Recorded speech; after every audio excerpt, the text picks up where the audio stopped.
In the spring of 1979, Adele Glenn, inspired by Dean Madden's vision, launched the inaugural Mr. and Mrs. Millikin Days, a beloved program that has enriched Macon County's third graders ever since.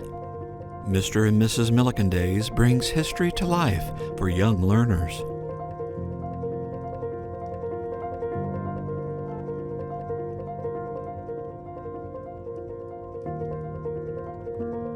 Volunteers from the James Millikin Homestead, dressed as Mr. and Mrs. Millikin, and other period characters, immerse students in the sights and sounds of the late 19th and early 20th century Decatur.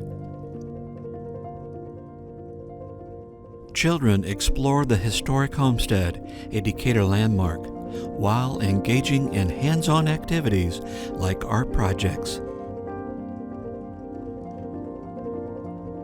Listening to period music, and enjoying a sweet treat to cap off their visit. The impact of this program endures, with grown adults fondly recalling their own visits to the homestead 20 or 30 years ago. Third grade teachers also praise the program as a valuable educational experience for their students. Hi, I'm Heather Reed. I'm a third grade teacher at Argenta Oriana Elementary School. I've been teaching at Argenta Oriana for 28 years, and just this past week I brought my group of third graders to Millikin Homestead for the 27th time. So every time I come, I learn something new as well.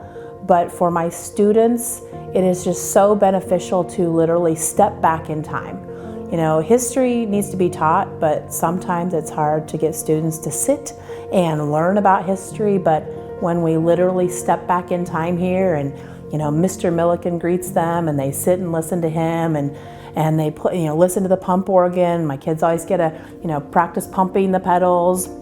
And then they come into this dining room and Mrs. Millikin is cantankerous. She's cranky. We talk about it ahead of time, why Mrs. Millikin's upset at us, because Mr. Millikin invited us to tour the homestead and she was getting ready for this big dinner party. So, I kind of set the stage for my students at school just because I have the experience of being here before, and I'm like, Mrs. Millikin, we've got to be really good because she's a little cranky. So when they come in here, I think they're like, oh, we got to be good. We got to be good. And I literally see my students just in awe of a lot of the things from the past, where if in class I could be showing them or telling them, it's completely different. For example, Mrs. Millikin will tell them about Mr. Millikin and Abraham Lincoln being friends, and they're like, what? They can just kind of put all of that together.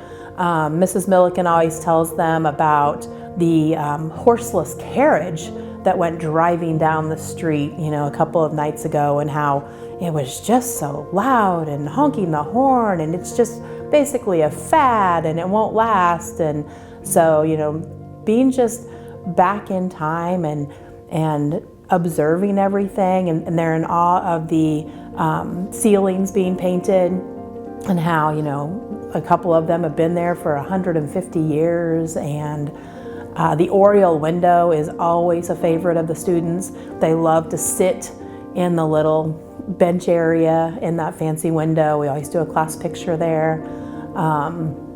But I think just stepping back in time and making it real for all of them is the number one benefit of coming every year. And it's local. It's not like we drove and it doesn't pertain to them. It's in their town. It's right here for them, and something that I encourage them to, come back with their parents on the open times or come back at Christmas time so that they can come and do that. Thanks to dedicated volunteers and generous sponsors, Mr. and Mrs. Millikin Days has thrived for decades. With continued support, this cherished tradition can inspire generations for decades to come.